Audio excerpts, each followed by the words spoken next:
नमस्कार मित्रों, आज के इस YouTube चैनल में आप सबका हार्दिक स्वागत और अभिनंदन है।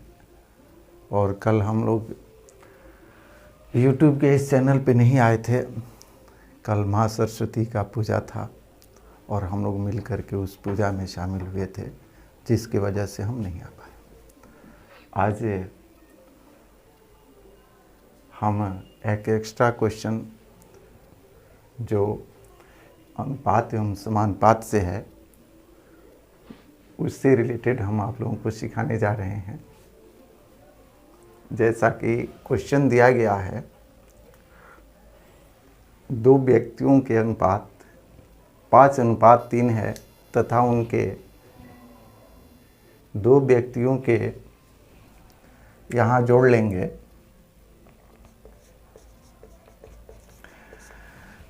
दो व्यक्तियों के आय के अनुपात 5:3 है तथा उनके व्यय का अनुपात 9:5 है। यदि वे क्रमशः 1300 रुपया और 900 रुपया की बचत करते हैं तो प्रत्येक की आय क्या होगी? सवाल ये आपसे पूछा जा रहा है ना।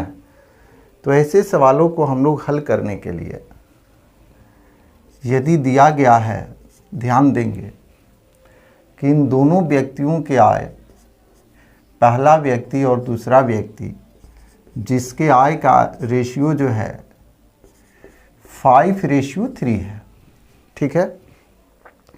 यहाँ 5:3 है और उनके व्यय जो है दे रखा है कि उनके व्यय का जो रेशियो है वह 9:5 है। वो क्या है? तो 9:5 है। अब कह रहा है कि इनके जो बचत हो रहे हैं वो 1300 रुपया और 900 रुपया क्रमशः बचा रहा है। दोनों लोग जो है ये 1300 रुपया और 900 रुपया ये बचा रहा है। अब कह रहा है कि ऐसे में यह बताइए कि इन दोनों के आय क्या होगा, है ना। ऐसी स्थिति में मित्रों हम लोग कर सकते हैं कि अगर आय जो है, इस आय से व्यय को हम घटा लेते हैं, आय से व्यय को घटाते हैं। आपका जो इनकम है उसमें से अगर आप आय से अगर बचत को घटा लेते हैं, आय से यदि आप बचत घटाते हैं तो निश्चित रूप से आपका खर्च आएगा, आपका व्यय क्या है वो आएगा। तो हम लोग ऐसा करते हैं कि आय से अगर बचत को घटाते हैं तो आपका व्यय आएगा, या अगर आय से व्यय आप घटा रहे होते हैं तो उस स्थिति में आपका बचत आएगा।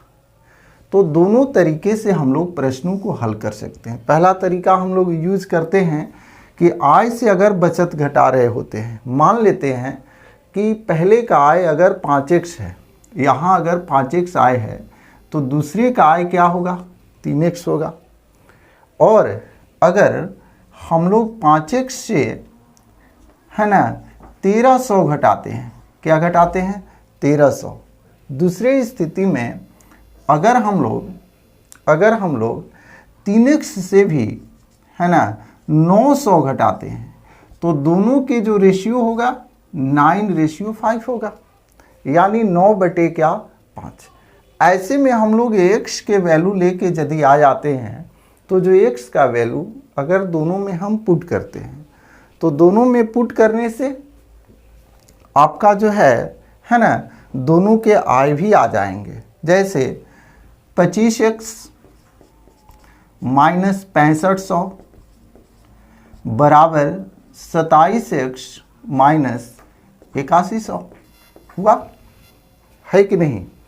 अब 25x ले जा करके अगर घटाते हैं हम दूसरे ओर, है ना, तो 2x आएगा। और अगर हम लोग 8100 से 6500 को घटाते हैं तो 6500 से 8100 घटाएंगे तो 16, जैसे 6 5 11 और 6 1 7, 1600, क्या आएगा 1600। ऐसे में x का जो वैल्यू होगा, है ना, x का जो वैल्यू होगा वो 800 के बराबर होगा, हाँ या ना। इस तरह से हम लोग x का वैल्यू जब 800 बाहर कर लिए तो कह सकते हैं कि जो पहला व्यक्ति है ना, जो पहला व्यक्ति है उसका जो आय होगा वो 5x होगा, और 5 गुने 800 बराबर 4000, यानी पहले व्यक्ति का जो आय है वह 4000 के बराबर होगा। ठीक है, पहले व्यक्ति का आय जो होगा वो 4000 के बराबर होगा, और दूसरे व्यक्ति का आय जो होगा ना वो क्या होगा 3x, और ऐसे में 3 गुणे 800 बराबर क्या 2400, 2400 के बराबर होगा। मतलब इस तरह से, मतलब पहले तरीके के हिसाब से ये चीज़ हम लोग काम कर सकते हैं। ये फास्ट ट्रैक है, फास्ट तरीके से ये काम हम लोग पे आते हैं। जो दूसरा तरीका है, यहाँ यह भी माना जा सकता है कि अगर पहले आय जो है दोनों का, अगर पहले का 5x है तो दूसरे का 3x, और व्यय की बात सोची जाए तो पहले का व्यय अगर 9y है तो दूसरे का व्यय जो होगा वो 5y होगा। मतलब क्या, यहाँ लिख सकते हैं हम कि 5x माइनस 9y बराबर क्या 1300, और लिख सकते हैं 3x माइनस 5y बराबर क्या 900। समझ में आ रही है कि नहीं? हम लोग इस तरह से कर सकते हैं, दोनों दो इक्वेशन कर लेंगे। कैसे कि 5x माइनस 9y बराबर 1300, क्योंकि आय से यदि व्यय घटाते हैं तो आपका बचत आएगा। आय से जब व्यय घटाएंगे हम तो आपका बचत आएगा। ठीक उसी तरह से अब इन प्रश्नों को हम लोग हल कर लेंगे। चूँकि हमें x से मतलब है इसलिए y को हटाने का प्रयास करेंगे। तो y फर्स्ट वाले इक्वेशन में 5 से गुना कर लेते हैं। अगर 5 से गुना करेंगे तो आपका हो जाएगा 25x माइनस 9 पाँचे 45 y बराबर 13 पाँचे 6500, हाँ या ना मित्रों। अगला हम लोग अगले इक्वेशन में अगर गुना कर लेते हैं हम लोग 9 से, तो 9 तिरी 27x माइनस 45y बराबर 8100। ठीक है, अब इसमें एक दूसरे को अगर हम घटाते हैं तो ये प्लस होगा, ये माइनस होगा, ये वाला माइनस होगा। ठीक है, ये वाला आपका कैंसिल होगा। यहाँ माइनस 2x बराबर माइनस 1600। ठीक है, और ऐसे में x का वैल्यू आपका क्या हुआ 800। सेम वही चीज़ यहाँ भी प्रोसेस हुआ। ठीक है, तो ऐसे करके हम लोग अलग अलग तरीकों से प्रश्नों को हल करने का हम लोग प्रयास करें। Very good. चलिए अगले सवाल पे हम लोग आते हैं। जो अगला सवाल दिया गया है ये कह रहा है, नेक्स्ट जो सवाल है कह रहा है कि रहीम के पास कुछ मुर्गियां और कुछ गाय है। यदि सिरों की संख्या 48 है और पैरों की संख्या 140 है, सिरों की संख्या 48 है और पैरों की संख्या 140 है, तो मुर्गियों की संख्या कितनी है ये आपसे पूछा जा रहा है ना। तो ऐसे स्थिति में हम लोग ये कर सकते हैं। पहला तरीका यह है, ये मान लेते हैं कि अगर मुर्गियों की संख्या x है, मुर्गियों की जो संख्या है वो अगर x है और गाय की जो संख्या है वो i है, ऐसी स्थिति में हम लोग लिख सकते हैं कि मुर्गियों के जो पैर होंगे वो 2x होंगे और गाय के जो पैर होगा, या फिर पहले हम लोग लिख सकते हैं कि सभी सिरों की संख्या अगर 48 है तो x प्लस y बराबर क्या 48। और पैर की संख्या अगर हम लोग विचार करें तो कह सकते हैं कि 2x + 4y है ना, बराबर क्या 140। इनके पैर कितने हैं 140। ये दो इक्वेशन हम लोग मान लेंगे और इस दोनों इक्वेशन को हम लोग हल करेंगे। कैसे हल करेंगे? चूंकि मुर्गी की संख्या पूछ रहा है तो प्रयास करेंगे कि गाय वाले y आपका कैंसिल हो, इसलिए हम लोग इसमें 4 से गुणा करते हैं और गुणा करने पे आपका 4x + 4y बराबर 8 चौके 32, 4 चौके 16 और 3 19। ठीक है, और इसमें हम लोग गुणा कर लेते हैं मात्र 1 से, है ना। तो आपका 2x + 4y बराबर 140।